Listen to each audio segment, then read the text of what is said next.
다가오는 변화의 시기, 깨어있는 자들의 이야기 존경하는 시청자 여러분, 시계가 2025년 7월을 가리키기 전에 이 예언적인 시간이 저물기 전에 하늘이 경고의 나팔을 불고 있습니다.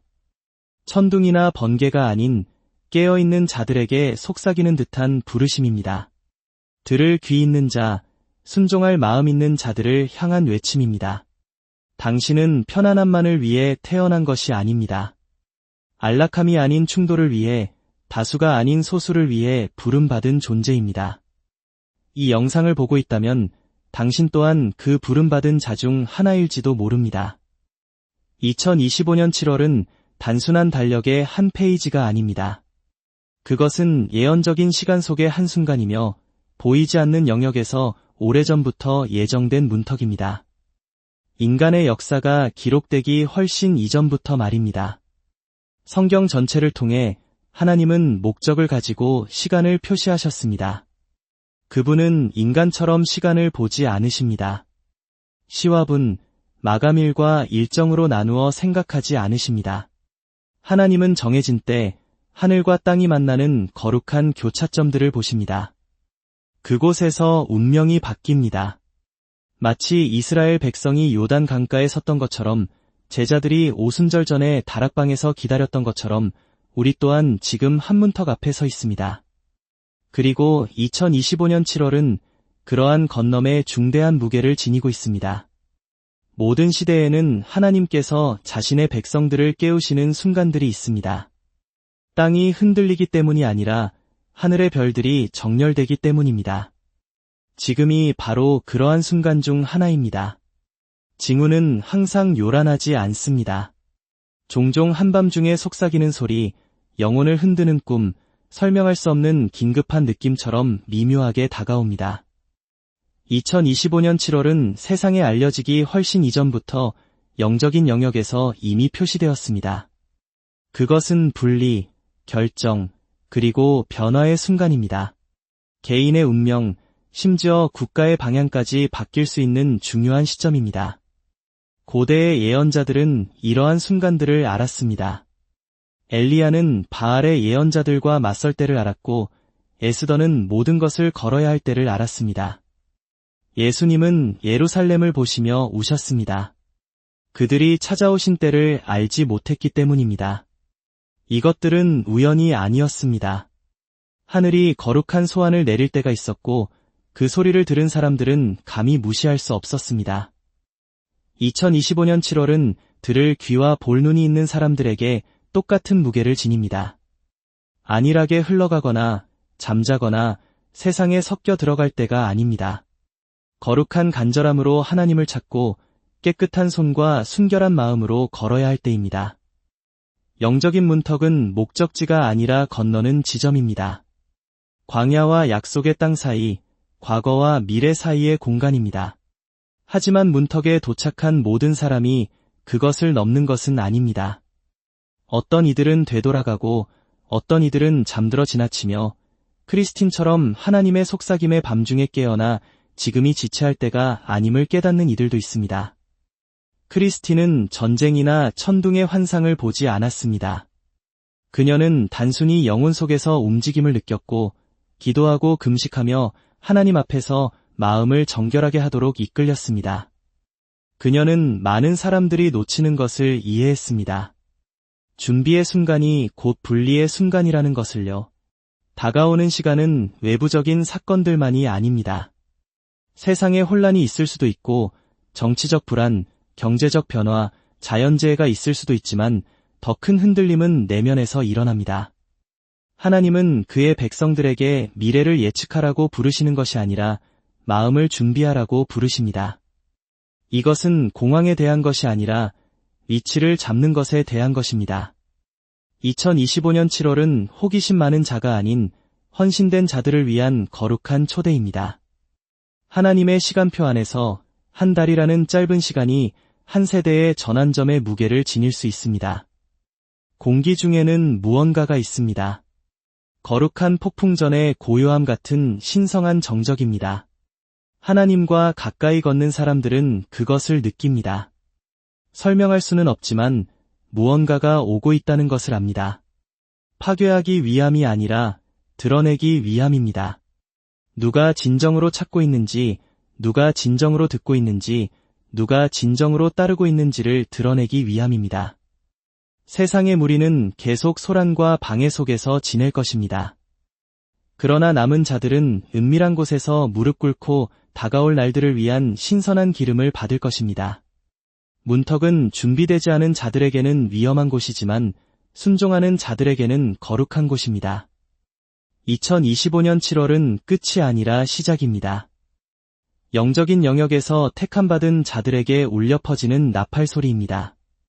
그 나팔 소리를 듣는 것은 응답할 책임이 있다는 것을 의미합니다. 때는 내일이 아니고 먼 미래도 아닙니다. 바로 지금입니다. 오직 영적으로 깨어있는 자만이 그 부르심을 알아들을 것입니다. 하나님의 부르심은 항상 천둥처럼 울려 퍼지는 것이 아니라 때로는 속삭임처럼 다가오기 때문입니다. 앞으로 특히 2025년 7월과 같은 중대한 순간이 다가올수록 많은 목소리가 들리고 많은 방해가 있을 것이며 많은 불빛이 번쩍일 것입니다. 그러나 오직 몇몇만이 하늘의 나팔 소리를 진정으로 분별할 것입니다. 이 부르심은 세상의 언어로 대중에게 방송되는 것이 아닙니다. 그것은 영의 주파수로 암호화되어 있으며 깨어있는 마음을 가진 자들만이 그것을 들을 수 있도록 맞춰져 있습니다. 성경 전체를 통해 우리는 한 가지 패턴을 봅니다. 하나님은 가장 중요한 지시사항을 소리 높여 외치시지 않습니다. 그분은 보고, 기다리고, 기도하며 항복하는 자들에게 그것을 계시하십니다. 노아는 세상이 너무 타락하여 상관하지 않을 때 그 소리를 들었습니다. 사무엘은 어린 소년이었을 때 제사장 엘리가 잠든 사이에 그 소리를 들었습니다. 동방박사들은 하늘에서 별을 보았지만 예루살렘의 왕들과 서기관들은 메시아의 징조를 놓쳤습니다. 모든 세대에서 가장 먼저 듣는 것은 결코 다수가 아니라 남은 자들이었습니다. 편안한 자들이 아니라 헌신된 자들이었습니다. 그리고 이 시대에 우리는 분별력이 지능의 문제가 아니라 하나님과의 친밀함의 문제임을 상기하게 됩니다. 영적으로 깨어있다는 것은 내면의 사람이 깨어있고 영적인 감각이 날카로우며 마음이 세상의 소음으로 어수선하지 않다는 것을 의미합니다. 오늘날의 문제는 하나님이 침묵하시는 것이 아니라 너무나 많은 믿는 자들이 잠들어 있다는 것입니다. 육체적으로 잠든 것이 아니라 영혼이 잠들어 있다는 것입니다. 방해에 마비되고 안락함에 잠들고 오락에 취하고 일상에 무뎌진 것입니다. 이 시대의 적은 항상 박해인 것만은 아닙니다. 때로는 영적인 마취입니다. 일단 잠들면 더 이상 하나님의 움직임에 반응할 수 없습니다. 크리스티는 깨어있는 믿는 자의 모습을 보여줍니다. 그녀가 더 특별했던 것은 아니지만 더 민감했습니다. 그녀는 기도의 삶을 통해 영이 하나님의 작은 속삭임에도 민감하도록 훈련했습니다. 다른 사람들이 끊임없이 스크롤하는 동안 그녀는 듣기 위해 휴대폰을 껐습니다. 다른 사람들이 계획을 세우는 동안 그녀는 공간을 마련했습니다. 그리고 그녀는 영적으로 깨어 있었기 때문에 다른 사람들이 무시했던 것의 무게를 인식했습니다. 그녀는 다른 사람들이 감지할 수 없는 긴급함을 느꼈습니다. 그것이 바로 깨어 있다는 의미입니다. 미래를 예측하는 것이 아니라 하나님과 함께 현재에 있는 것입니다. 그래서 그분이 움직이실 때 당신도 그분과 함께 움직이는 것입니다. 하나님의 부르심은 인간의 일정에 따라 오지 않습니다. 편의를 기다리지 않습니다. 그것은 방해하고 변화시키며 응답을 요구합니다. 그러나 영적으로 잠든 사람들은 항상 그것을 놓칠 것입니다. 그들은 자신의 논리, 시간표, 안락한 영역에 맞는 형태로 오기를 기대하기 때문입니다. 그러나 하나님의 부르심은 종종 고요함 속에서 한밤중에 당신의 계획이 잘 정리되어 있을 때 옵니다. 그리고 깨어있는 자만이 그것이 더 깊은 순종과 거룩한 준비를 위한 소원임을 알아챌 것입니다. 많은 사람들이 하나님이 말씀하시기를 기다린다고 말하지만 진실은 그분은 이미 말씀하고 계시다는 것입니다. 성경을 통해, 꿈을 통해, 예언적인 징조를 통해, 영혼 속의 끊임없는 갈망을 통해 말씀하고 계십니다. 그러나 그분의 음성은 군중 속에서는 들리지 않습니다. 엘리야처럼 세상의 소음을 떠나 산으로 가서 조용하고 작은 음성을 들어야 합니다. 영적으로 깨어있는 자들은 듣기 위해 자신을 위치시키는 자들입니다. 단지 자신이 들려지기 위해서가 아니라요. 지금은 하나님께서 단순히 직함, 은사, 혹은 카리스마를 가진 사람들을 찾으시는 때가 아닙니다. 그분은 영적으로 깨어있는 자들, 지진이 오기 전에 변화를 감지할 자들, 폭풍이 몰아치기 전에 속삭임을 들을 자들을 찾고 계십니다. 그분은 그들을 사용하실 것입니다. 그들이 완벽하기 때문이 아니라 준비되었기 때문입니다. 그리고 준비는 깨어있고 주의 깊고 정렬되는 것에서 시작됩니다. 진정한 부흥은 무대 위나 경기장에서 시작되지 않습니다. 많은 군중, 시끄러운 음악, 감정적인 순간 때문에 갑자기 일어나는 것도 아닙니다. 진정한 부흥은 한 영혼이 하나님의 보좌 앞에 겸손히 엎드릴 때 조용한 곳에서 시작됩니다. 가식 없이, 교만 없이 피상적인 종교 이상의 것을 간절히 바랄 때 시작됩니다. 소음이 아니라 항복으로 시작됩니다. 숫자가 아니라 거룩함으로 시작됩니다. 부흥은 먼저 사람들 사이의 운동이 아니라 개인 안의 운동입니다. 그리고 그 운동이 마음 깊은 곳에서 일어나기 전에는 모든 외부적인 표현은 곧 사라지는 일시적인 불꽃에 불과합니다. 부흥은 만들어낼 수도 계획하거나 예정할 수도 없습니다. 더 나은 마케팅이나 새로운 교회 모델의 결과도 아닙니다.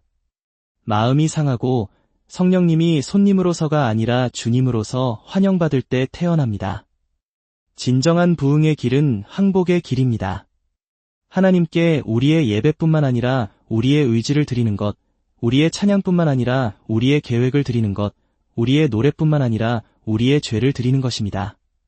개인적인 항복은 모든 면류관, 모든 가면, 모든 타협을 내려놓고 하나님, 저를 깨끗하게 하시고 부수시고 사용하소서라고 말하는 것을 의미합니다. 이것이 바로 크리스틴이 걸었던 길입니다.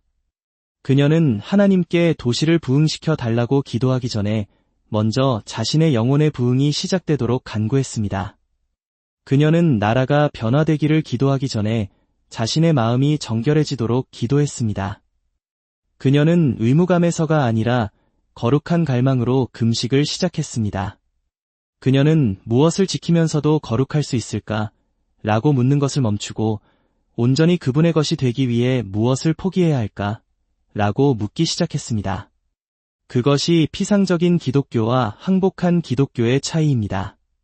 하나는 영적인 덮개 아래서 안락함을 추구하고 다른 하나는 정렬됨을 추구합니다.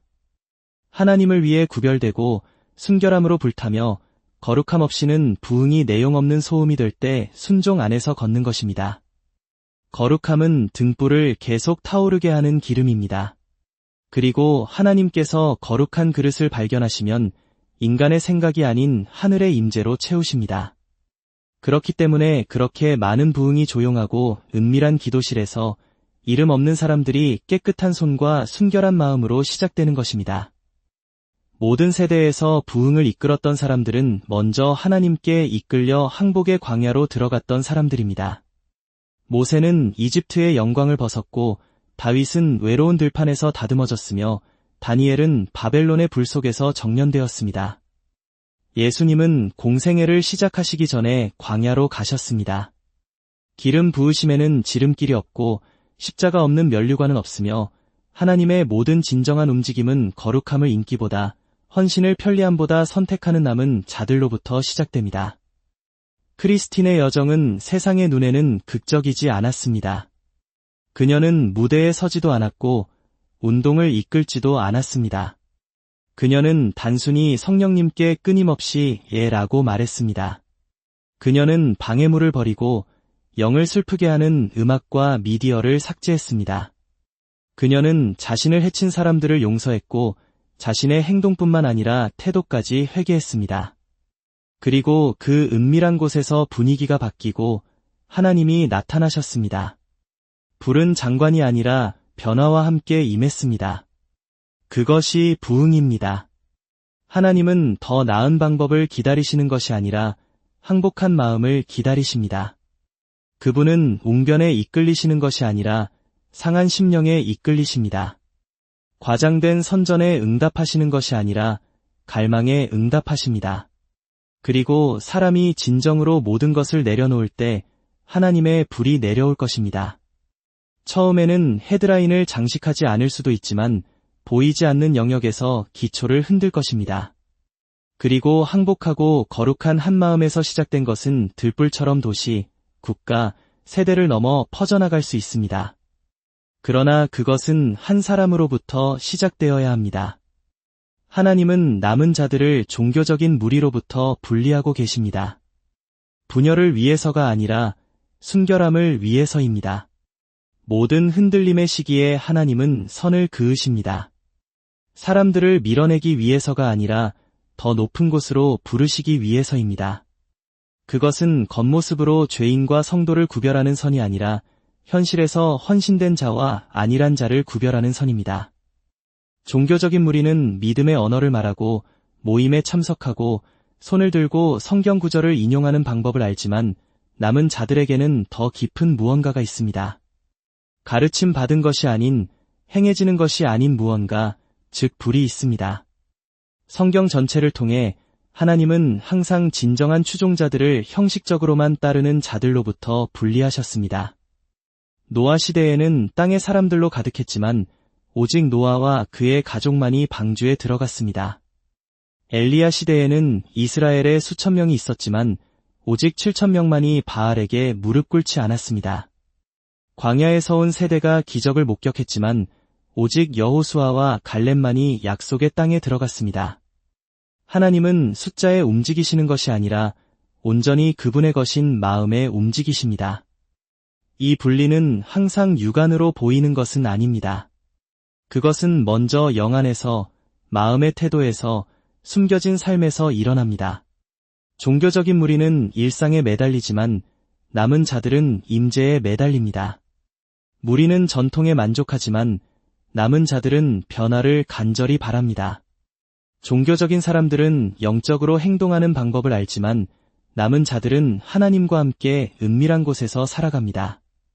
그리고 이 시대에 그 분리가 심화되고 있습니다. 종교적인 사람들을 부끄럽게 하기 위해서가 아니라 그들을 깨우기 위해서입니다. 남은 자들을 높이기 위해서가 아니라 다가오는 것을 위해 그들을 준비시키기 위해서입니다. 크리스티는 주변 사람들에게서 이러한 일이 일어나는 것을 보았습니다. 한때 말씀에 대한 지식으로 존경했던 사람들이 점점 식어가는 것을 보았습니다. 기계적인 일상, 그들은 하나님에 대해 이야기했지만 그분과 동행하지 않았습니다. 그들은 의견은 있었지만 기름은 없었고 목소리는 있었지만 비전은 없었습니다. 그러나 그녀의 영 안에는 무언가가 움직였습니다. 그녀는 감정 때문이 아니라 짐 때문에 기도하며 울기 시작했습니다. 그녀는 부흥을 지켜보기만 하는 무리 속에 있고 싶지 않았습니다. 그녀는 부흥을 이끄는 무리 속에 있고 싶었습니다. 그 조용하고 다듬어지지 않고 날 것 그대로의 울음이 그녀를 구별되게 했습니다. 하나님은 가장 큰 플랫폼을 가진 사람들을 부르시는 것이 아니라 가장 깊은 재단을 가진 사람들을 부르십니다. 무리는 확인을 위해 외부를 바라보지만 남은 자들은 회개를 위해 내부를 바라봅니다. 그리고 역사의 중대한 순간이 다가오는 이 시간에 우리는 깨어 있어야 합니다. 우리 마음을 감찰하시고 우리의 동기를 살피시며 우리를 그분의 목적에 맞게 재조정하실 하나님께 우리 자신을 맡겨야 합니다. 이것은 판단의 시간이 아니라 준비의 시간입니다. 하나님의 나라에서 준비된 마음은 시대를 초월하는 통화입니다. 그것은 유행이나 오락의 변덕에 따라 가치가 변동하지 않습니다. 하나님께서 찾으시는 것은 완벽함이 아니라 순종입니다. 완전한 헌신, 기꺼이 모든 것을 내려놓을 의지입니다. 크리스티는 이것을 깊이 이해했습니다. 외부적인 징후가 나타나기 훨씬 전부터 그녀의 영혼 속에서 무언가가 움직이기 시작했습니다. 그것은 극적이거나 감정적인 과장이 아니라 침묵할 수 없는 조용한 긴급함이었습니다. 그녀는 답을 구하기 위해서가 아니라 명확성을 구하기 위해 더 일찍 일어나 기도하고 금식하기 시작했습니다. 한때 즐거움을 주었지만 이제는 영혼의 독처럼 느껴지는 방해물들을 끊어냈습니다. 그녀는 누군가가 말해서가 아니라 영이 그녀에게 감동을 주었기 때문에 무언가가 오고 있다는 것을 알았습니다. 그래서 그녀는 준비로 응답했습니다. 그것이 남은 자들의 특징입니다. 그들은 다른 사람들이 공개적으로 인식할 때를 위해 은밀히 준비합니다.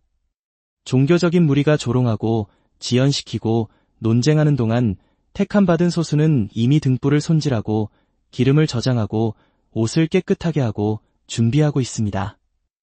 예수님은 10처녀의 비유에서 그러한 준비에 대해 말씀하셨습니다. 그들 모두 신랑이 오는 것을 알았고 모두 등불을 가지고 있었지만 그 순간이 왔을 때 준비된 자는 절반뿐이었습니다.